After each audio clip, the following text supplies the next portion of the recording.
So good morning, everyone, and welcome. As Pat said, we're going to talk today about the intersection of cyber threats, fraud, and inefficiency in government and education. This is primarily where I spend my time focusing with Splunk. So as Pat said, I'm a recent PhD graduate. My dissertation focused on a case study from the state of New Jersey who is using Splunk and data analytics to detect and mitigate fraud within their unemployment insurance benefits. Since the pandemic, tiny little New Jersey has been able to stave off almost $8 billion of fraudulent payments to fraudsters. They've been able to keep that money within the state. The governor of the state of New Jersey has repeatedly said that it was these efforts using data analytics that have helped New Jersey to stay solvent throughout the pandemic and post-pandemic.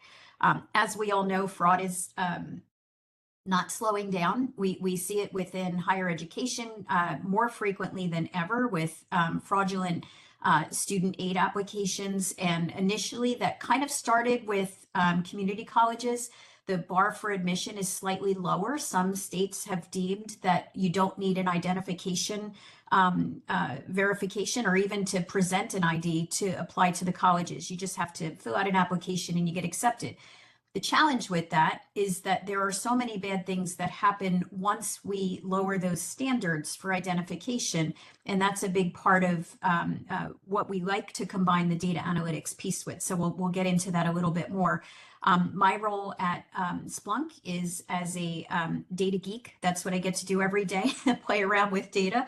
I'm an industry advisor and I work specifically within state, local government, and then higher education and K-12. So been in the industry for 30 years. I also served as the CIO for the city of Houston.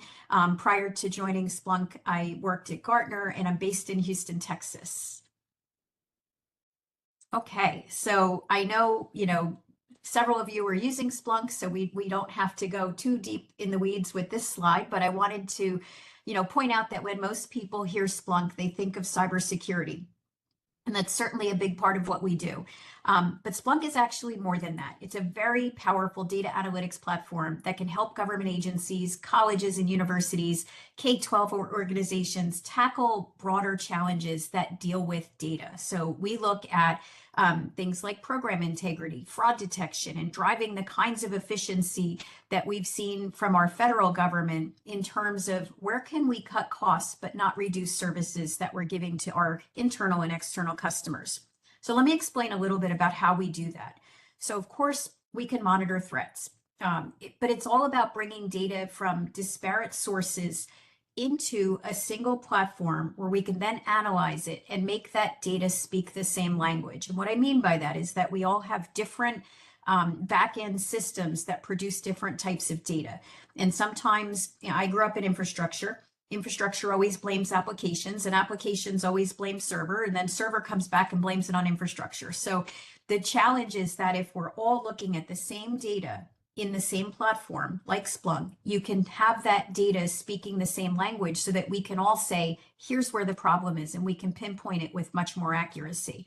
When we start talking about how we look at data from a business perspective, we can solve literally any challenge with data that your organization has just by looking at patterns, trends, and anomalies that sit within that data. And so that's a big piece of what Splunk does. We use machine learning, and that's designed not just to catch obvious schemes, but also to look at more subtle tactics that we might miss. And I'm going to show you one of the more subtle attacks that we had in another state, and you'll see exactly what I mean. So Splunk is going to make it easier for you to correlate information, prioritize what you should be focused on so that you're not necessarily looking for that needle in the haystack. Okay, so let's move on. Oops, I'm going the wrong way here. Okay, so nothing on this slide is probably new to you folks. The average breach per state is about $9.5 million. That's a lot. And then when you look at what the US government loses, these are reported losses only. So this number is most likely a little bit higher. We're losing over $2.2 billion a year in costs from downtime alone.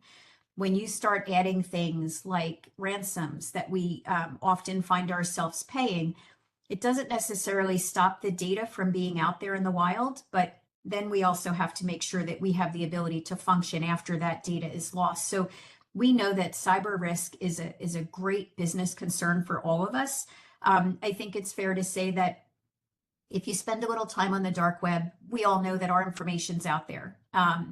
The goal of cybersecurity, though, is protecting the organization from those significant and individual breaches. So looking at LSU, for example, I could probably find a lot of your student data out on the dark web, but I want to make sure as a CIO in LSU that I'm not the one responsible for that data leakage, right? So we want to make sure that we consider cyber risk as a business risk and make sure that we're using tools like machine learning and AI and data analytics in greater ways than our adversaries are, because they're all using the same tools and learning the same things that we're learning.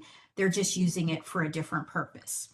And then, of course, we know that resilience is often regulated, right? We have stiff penalties for non-compliance. We have, in higher education, we have to report through clarity regulations. At the federal government levels, we have many regulations that we have to follow per agency. And then at the state, each state has their own regulations to adhere to as well. And then finally, innovation velocity is essential. And what innovation means to us in government and education is sometimes a little bit different than what it means to private entities. We're not necessarily looking to get products to market faster, but we are looking to get services to people in a faster way. We are looking to approve financial aid requests faster. We're looking to pay unemployment and SNAP benefits faster. And we want to make sure that as we're paying them, we're not holding up legitimate claims because we might suspect that they're fraud. And that's where data analytics can help. So I want to illustrate a little bit about how the age of data directly influences how it's used for fraud detection and also for cybersecurity, particularly in state and local governments and higher education environments. So in the initial moments after data is generated, ranging from several seconds to minutes, that's when data is most valuable for real-time prevention. We can also do detection and monitoring during that first initial phase of when the data comes to us. The immediacy enables us to spot and block fraudulent transactions or suspicious activities as they're occurring. For government benefits disbursements and student financial aid, immediate pattern recognition ensures that we don't just catch one single claim or application, we're capturing many. So I want to look at not just the claim that's in front of me, but how does it compare to present and past claims that we've received and perhaps approved because we didn't recognize that they were fraud. As the data ages, when we get from hours to weeks to months or even years, the primary function of data then transitions from where we want to do immediate detection to supporting audits, forensic, and compliance efforts. And it's important to recognize these two classifications of data. We have immediate needs, and therefore we need some sort of accessibility for our data that's stored that's a lot faster than what we're going to need when we start looking at forensics and audits. So audits typically happen and forensics usually occurs after the money has left the building. And so we want to make sure that we do that prevention, detection, and monitoring first. We want to look at that incident review and do that threat hunting when the data is fairly fresh, and then move it off to another area for long-term storage where we can look and audit and see what we might have missed in the immediate detection. So when you think about your data landscape, we all collect copious amounts of data on a daily basis, but think about what that data means to you in the immediacy, in that kind of midterm section in the middle, and then long-term and how we store and treat that data as we move through that continuum. So I mentioned that our backend systems have lots of different types of data. If you look at what's on this slide, we know that we still have mainframes. We have tons of databases that we're pulling data from. Some of them are proprietary, some of them aren't. We've got data stored in cloud and different hosted scenarios. And so it's really hard to keep track of where your data is and how we can make use of that data. the unfortunate side of this is that all of these environments manage very sensitive information. So we've got financial records, personal data, operational workflows. These are all critical to our business continuity, our cybersecurity, and also to our fraud detection. Because of all these reasons and all this different types of data that's so disparate, these are a prime target for cyber criminals. So they're always looking for ways to expose vulnerabilities in these back-end systems so that they can gain entry into the data pipelines that we depend on. I always tell our customers that cybersecurity breaches are the breach of a system. But when you look at fraud transactions, those are breaches of process. How can I, as a bad actor, circumvent your process so that I can get something that I'm not entitled to? And that's what we want to make sure, that we're not just securing the environment, but that we're preventing these folks from circumventing our processes. And data analytics helps to analyze that data so we can see those breaches in process. And one of those breaches would be 500 applications for a benefit that were filed with the same social security number or the same address or the same routing information or routing and account number for a bank account. So we want to look at those patterns across all of your data sets to make sure that we're not missing something because we have such disparate data. So a lot of the most valuable data sets in government and higher education are multi-use. And what I mean by that is you can use a lot of these data sets for cybersecurity monitoring. You can use these data sets for fraud detection, but you can also use them for support of a range of business functions. So for example, financial transactions are heavily scrutinized for suspicious activity and compliance risks, but the same data also provides deep insight to our internal customers for budgeting, forecasting, and improving operational efficiency.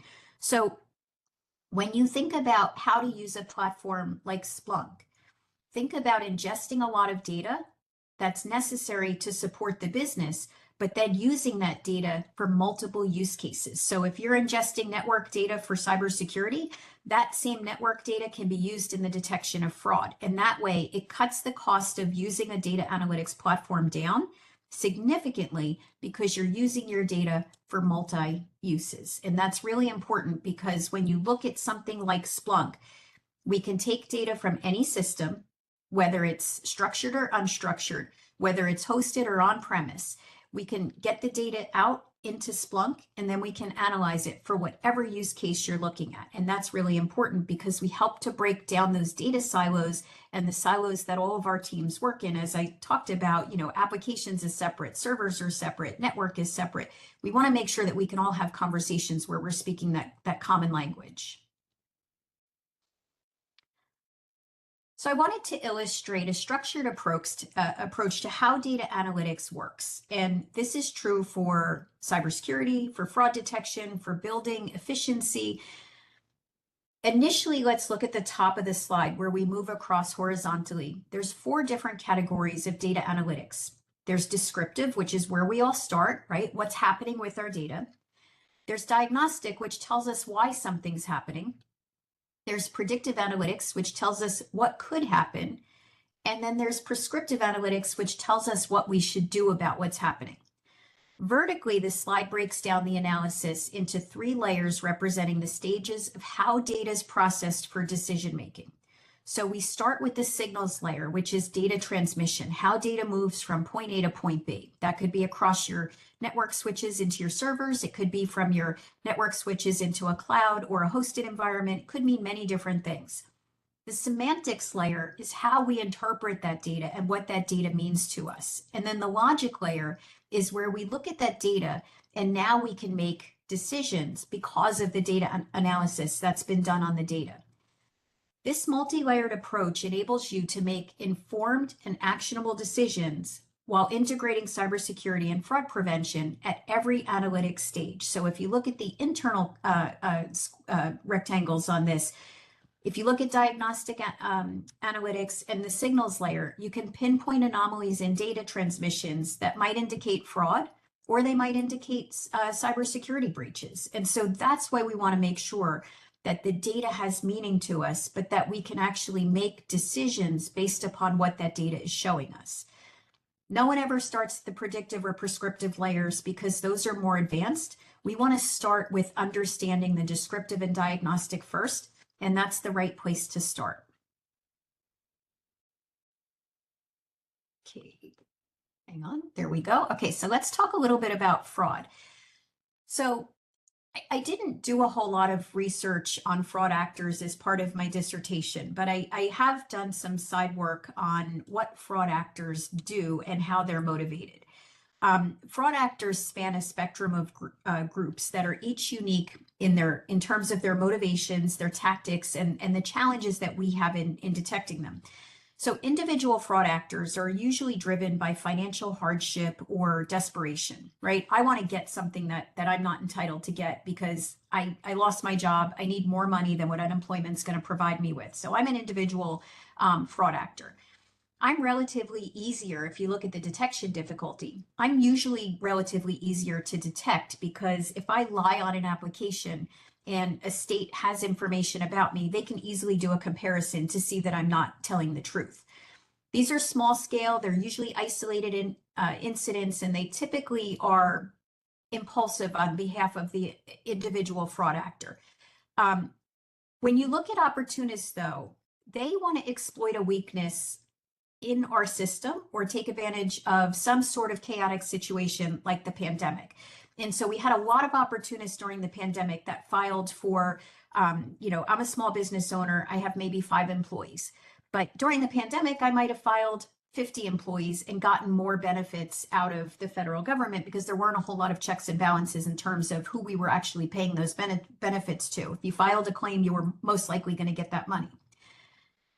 They're a little bit easy to detect, but they're getting more complicated because the schemes are getting more complicated and because we don't share data necessarily across agencies. So if I file a new business with the Secretary of State and I list my business as having 50 employees, the Department of Labor doesn't necessarily see that filing, so they're not necessarily privy to the same data that would help them make a decision about whether or not I'm filing a fraudulent claim. So they're getting a little bit harder to detect. When we start looking at organized crime and nation state actors, this is where we're getting attacked from the most. These are the 2 groups that are very hard to prosecute because generally speaking, they're going to be outside of the US, and the cost to us and the ability for us to prosecute outside of the United States is very difficult. Often we don't know who sits behind the keyboard. Organized crime groups and nation state actors operate on a much larger scale. They have very sophisticated schemes. They're involved in money laundering and advanced cyber operations. They may sit within our organization for months, or in one case, we have a tax agency that we're working with where they have nation state actors that are sitting within the tax revenue department for a period of years before they actually file a false claim. And so they're very difficult to detect. But the consequences of having these nation state actors and organized criminal groups, it is a threat to our national security. So it's very important that we're looking at this data and treating it with the level of respect and dignity that we need to, right? We need to be on top of these groups so that we can recognize when they're causing problems that are large scale. The necessity to use data analytics arises from the scale of these groups, right? They're so complex. A lot of times they're using bots. And so one of the things that we can do from a Splunk perspective is look, how fast are financial aid applications being filled out? Are they being filled out in seconds where we know that it takes a person several minutes? Because that would be indicative of somebody who's committing fraud. We can look at cybersecurity events in the same way. When you're using data analytics, it's important to interpret various data sets so that we can pinpoint with laser point accuracy where these threats are coming from. We could also automate threat identification and response so that we can stay ahead of these sophisticated adversaries. And the one piece that I'll share with you is that a lot of these organized criminal groups are using people that are human trafficked. They use these people to make calls all day, to go into retail centers and steal gift cards. And so when you look at the human cost to what fraud is doing to us as a country, there is a very human and sad component to this, and we have really good reasons to make sure that we can stop this. So here I present a structured framework for addressing fraud schemes from an IT and an analytics perspective. And this kind of emphasizes the need for layered detection systems tailored to the type of risk that you see.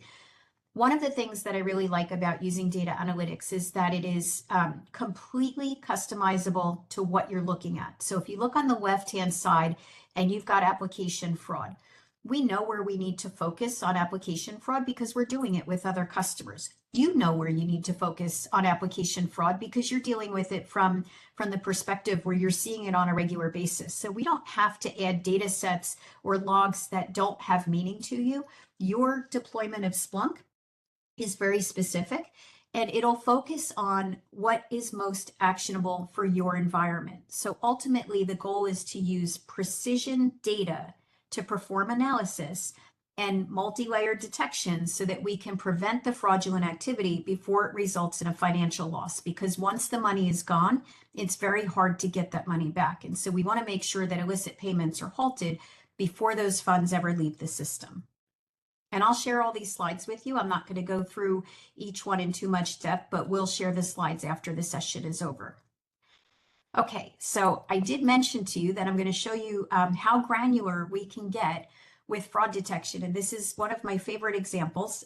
We had a state that asked us to look at their unemployment appeals claims and look for fraud. And we all thought, appeals are difficult, right? I have to apply for a benefit, get turned down, and then have additional documentation to go through that appeals process. And this particular state gave us about 143 lines of data going back about 5 years.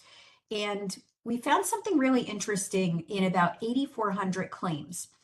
In those 8,400 claims, we found that the street address and the apartment were separated by 2 spaces. And the apartment number was just listed as a number. It wasn't listed as unit or apartment, just 123 Main Street, space, and a number. And we thought, okay, that's a little odd. Let's tug on that string a little bit. What we found was that all of the requests for these appeals came to this from the same apartment complex in this particular state.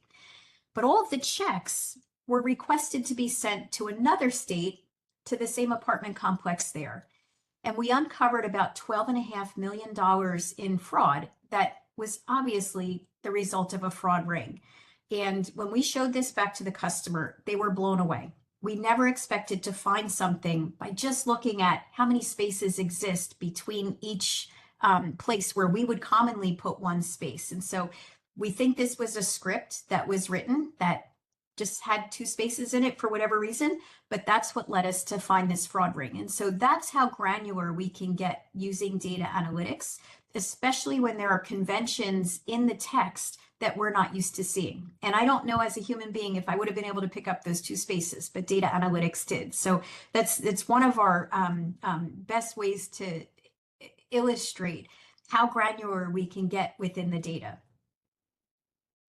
Okay, so I'm going to skip that one. Okay, so this slide outlines how we look at a multi-layered approach to fraud detection. So we analyze a broad spectrum of data points, and you look at the bottom here, and we have network data, we have endpoint and browser data, user data, and then user behavior.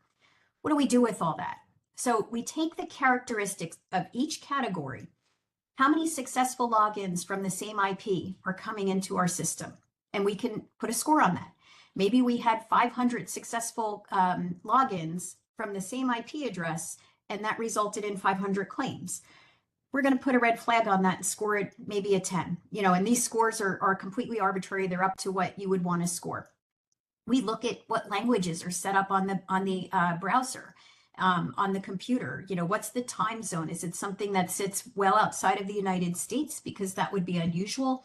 And at the end of this, we add up a total risk score. We look at user characteristics, like how many users are sharing the same bank account number, how many of them have shared phone numbers, etc. We look at how much they call into our call centers and ask for specific information about, well, I want to change my bank account number. How do I go about doing that? I can tell you from the research that I did that call center agents are so adept at detecting fraud, not using data analytics, but listening to the person on the other end of the phone.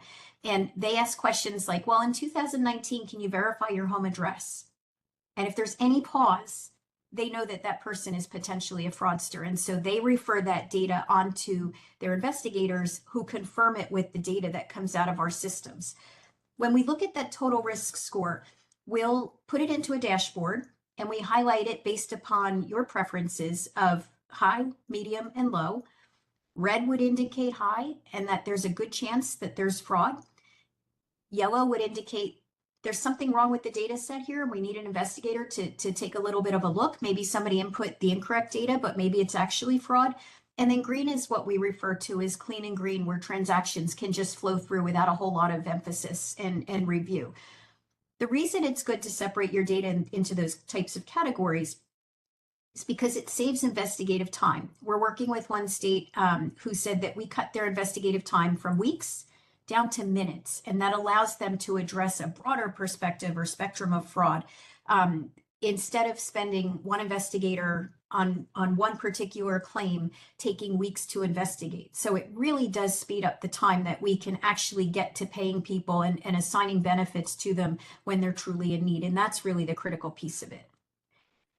So another way to show what I just showed you is that we know that when everything highlighted here in the purple boxes, that's an account takeover. So we can look at things like pension, we can look at benefits, we can look at money that has an account associated with it, and know that these things add up to an account takeover. So there's a lot of different ways to slice this data, but we know what a lot of this means. And so the beauty of Splunk is that you can set up data queries. New Jersey started with 9 in the early phases of the pandemic, and now they've expanded to about 13. They're only using 13 data queries against the vast amount of data that they're analyzing to be able to save $8 billion. So that's really significant. It's not a difficult platform once you understand how it works, and you don't have to modify it until the bad actors change their tactics. And then you might have to modify a query, but you shouldn't need to be modifying this on a regular basis because it does the work that it does by combing through all those data sets and looking for those patterns. This is an example of one of our dashboards that we use for medical billing. And what I really like about our dashboards is that this is one that's for executives. This one shows a high level of, what I would actually show to maybe the governor, maybe the governor's staff. I can tell the governor in medical billing, I've got double billing, here's the amount. I've got phantom billing, here's the amount. And here's what we were able to save by using Splunk. Oh, and by the way, it's X percentage of our total cost. This is the top level of where our dashboards have great capability. And then we start to dig into these so that we can provide dashboards that are appropriate for analysts, because this would not be appropriate for an analyst or an investigator, but this would be more appropriate for someone sharing that data. And so you can create any dashboard that you want. We have a application that sits within Splunk called Dashboard Studio, and it allows you to customize these dashboards. And to be honest with you, creating these dashboards is one of the more fun things you'll do with Splunk, because you can create literally whatever it is that you want to see. Tina. Yes. This is Pat. Can you put that slide back up there again? Yeah, absolutely. I'm glad you put that slide up there because I think perhaps in the IT industry, there's the thought that, well, Splunk is a tool for the IT department or the cybersecurity department. But as a slide like this indicates, this is information, a tool that's of importance to your governor, your CEO, your COO, your CFO. This is not just about technology. This is about running your business, whether it's public sector, private sector, and keeping it afloat. So I'm glad you put that here. Yeah, and I think it's so important that we have articulable outcomes, right? We always have to measure what we're doing. And sometimes in IT, it's hard to communicate that. You always want to have something that you can give to your boss to say, here's what we were able to find. But your boss may not need to see how you found it or what the details are. They just want to see it in this form. And we actually use these executive level dashboards with executive staff. I've presented to governors and had some of these dashboards. We've also had folks that testified in court using some of our dashboards. And those were law enforcement cases where we had, one was a vehicular manslaughter case in California. and we actually got a conviction. The law enforcement agency got a conviction because of the data that we presented, and it becomes irrefutable. And so these are really important it's a really important concept to understand how you can use the dashboards to show everyone, regardless of what their level of technology understanding is. Yeah. And if you don't mind, I was going to interject one other comment. It occurs to me that, if the awareness is there for your senior leadership of your organization of the value of some of this, that means there is, for those who struggle with, well, how can we fund a Splunk initiative or something like that? IT department doesn't have that. Well, senior leadership in an organization can typically find the funding when they can tie the use case to keeping the organization afloat. Yeah, that is such a good point. That is very, very true. And I think that, using a dashboard at the executive level helps you to secure that funding for years to come. And so that's really important point. Okay, so I did talk a little bit about New Jersey, so I'm going to skip this one, and I'm going to talk a little bit about efficiency. And I definitely want to leave time for questions. So when we look at the data analytics capabilities for fraud and for cybersecurity, we also always want to be cognizant of how we build efficiencies. And Pat, I think this is a nice dovetail into this topic, because we always want to be able to articulate the things that we're doing to save our agencies and organizations money. So of course, cost efficiency is a big part of what we do. Some examples of how we reduce costs are by reducing the mean time to detection. Recovering, 5 to 25% of network bandwidth would also be a good measure. If you're looking at upgrading circuits, but maybe you can cut down your traffic by 25%, maybe now that's a cost savings that you don't have to spend, and you can use that money for something else. Of course, we always want to look at fraud, waste, and abuse prevention, which we talked a lot about. Employee and office management is really critical for those of us that work remotely. So I work out of a home office. My home network is not as secure as what Cisco gives me. Therefore, I have to comply with all of the security requirements. But, you could all remember back when we started the pandemic, we were just handing laptops out. In some cases, we were asking people to take their desktops home with them. And they were working for the first time maybe on remote work in an environment that wasn't secure, that we weren't prepared for, right? So we want to look at that employee and office management, make sure that our remote workers are secure. We want to manage that return to office as well. And we want to make sure that our employees are maintaining productivity.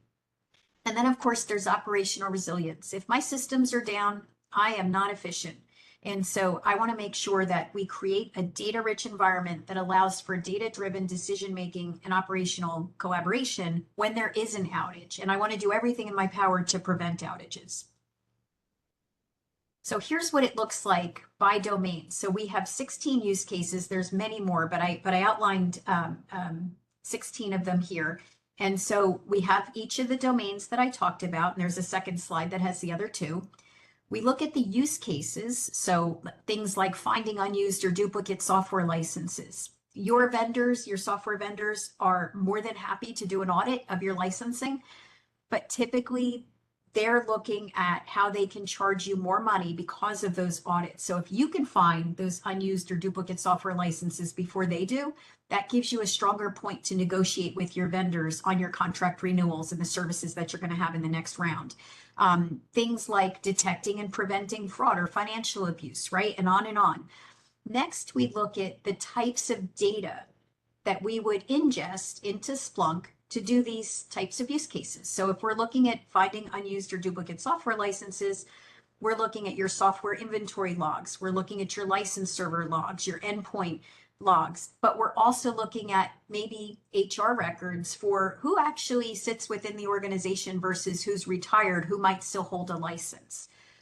Then we want to look at, as I mentioned, the key metrics and KPIs.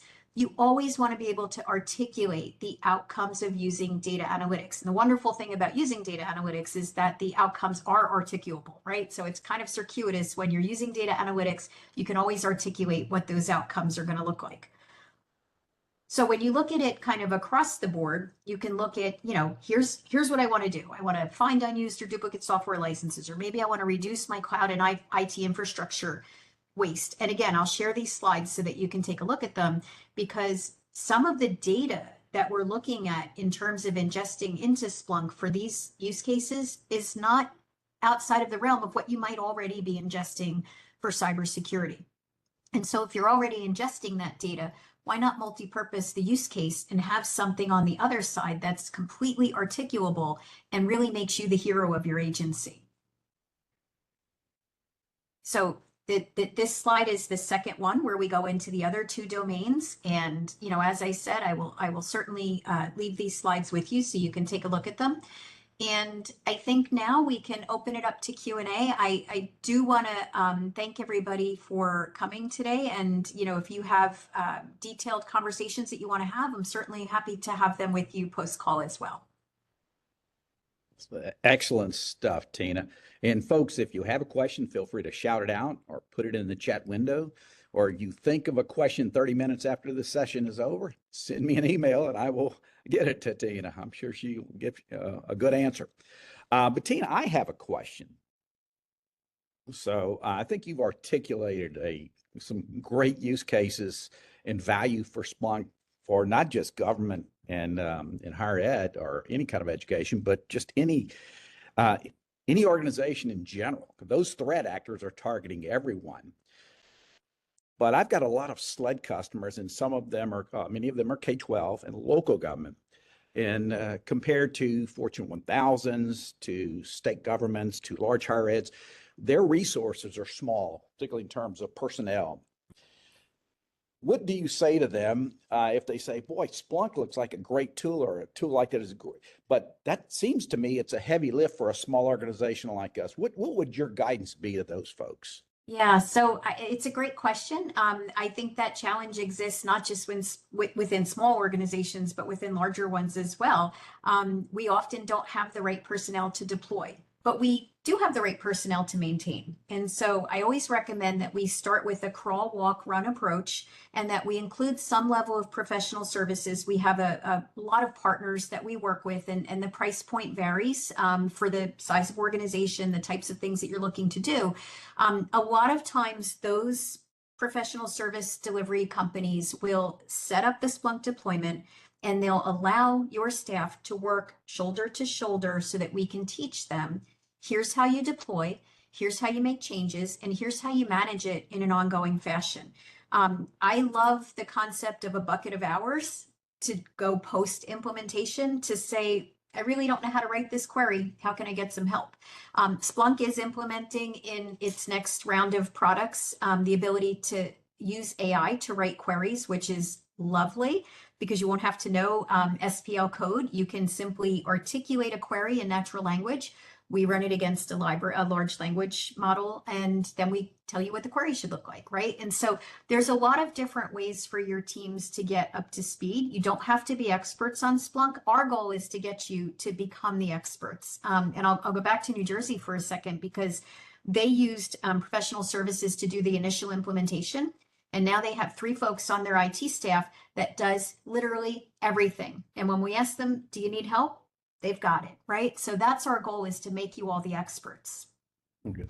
And I would think, to add on to that, that if you were going to use Splunk, then you want to use it in a holistic fashion, not just for IT operations or cybersecurity, but you want to detect fraud, you want to keep the business running, that you might want to make sure that those, what I would call Splunk users in your organization, are not just in the IT department.